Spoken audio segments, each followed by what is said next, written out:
ગુંડાશાહી ધાક ધમકી જોઈ આજે લોકાધિકારોનું હરણ થઈ રહ્યું છે અને લોકમતનું અહીં મરણ થઈ રહ્યું છે.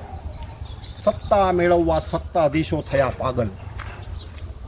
સત્તા મેળવવા સત્તાધીશો થયા પાગલ કે સિસ્ટમ દ્વારા સત્તાધરણ થઈ રહ્યું છે. સિસ્ટમ દ્વારા સત્તાધરણ થઈ રહ્યું છે. એક સાથે આટલા ઉમેદવારો પોતાની ઉમેદવારી પાછી ખેંચે એક સાથે, ત્યારે આ તમારા માધ્યમથી હું ચૂંટણી પંચને એમ કહેવા માગું છું કે ભાઈ તમે જાગો છો કે સૂતા છો?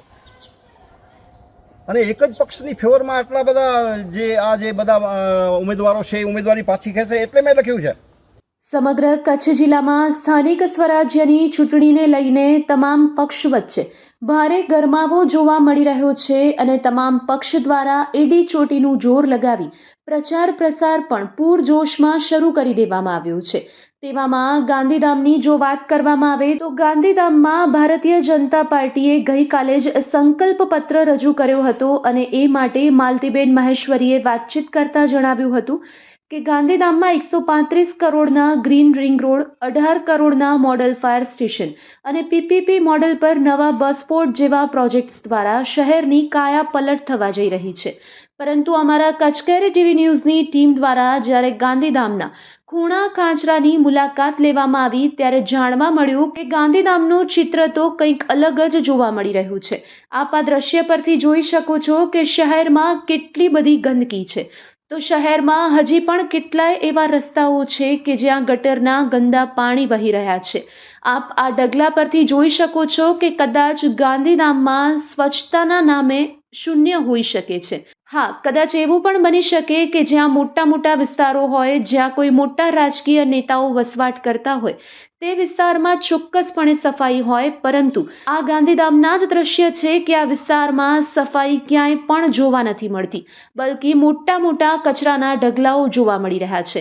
શું ખરેખર ગાંધીધામમાં સફાઈની કામગીરી થતી હશે કે પછી ખોટી વાતો કરવામાં આવતી હશે?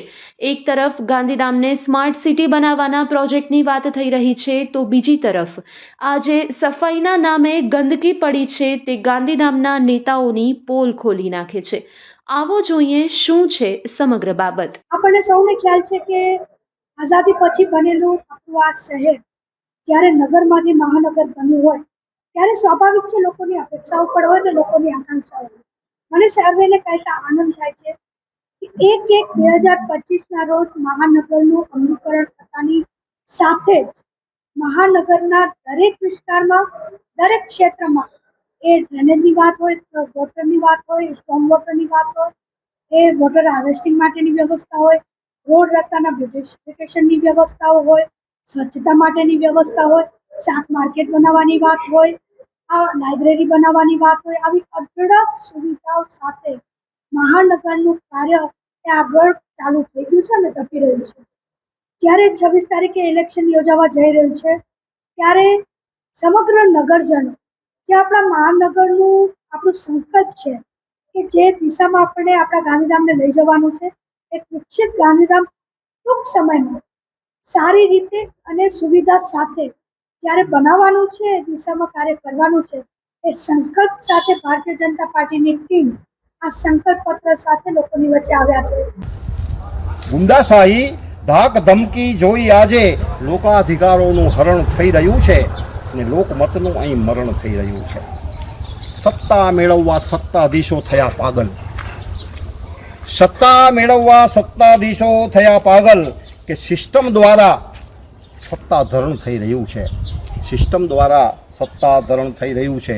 એક સાથે આટલા ઉમેદવારો પોતાની ઉમેદવારી પાછી ખેંચે એક સાથે, ત્યારે આ તમારા માધ્યમથી હું ચૂંટણી પંચને એમ કહેવા માગું છું કે ભાઈ તમે જાગો છો કે સૂતા છો? અને એક જ પક્ષની ફેવરમાં આટલા બધા જે બધા ઉમેદવારો છે એ ઉમેદવારી પાછી ખેંચે એટલે મેં લખ્યું છે કે સત્તા મેળવવા સત્તાધીશો થયા પાગલ કે સિસ્ટમ દ્વારા સત્તાધરણ થઈ રહ્યું છે, લોકશાહીનું ચીરહરણ થઈ રહ્યું છે. હલકી કક્ષાએ પહોંચ્યા છે નેતાઓ, હલકી કક્ષાએ પહોંચ્યા છે નેતાઓ અને ચૂંટણી લડ્યા વિના ખુરશી વરણ થઈ રહ્યું છે. ચૂંટણી લડ્યા વિના ખુરશી વરણ થઈ રહ્યું છે ને ખતરનાક પરિણામ આવશે જોજો.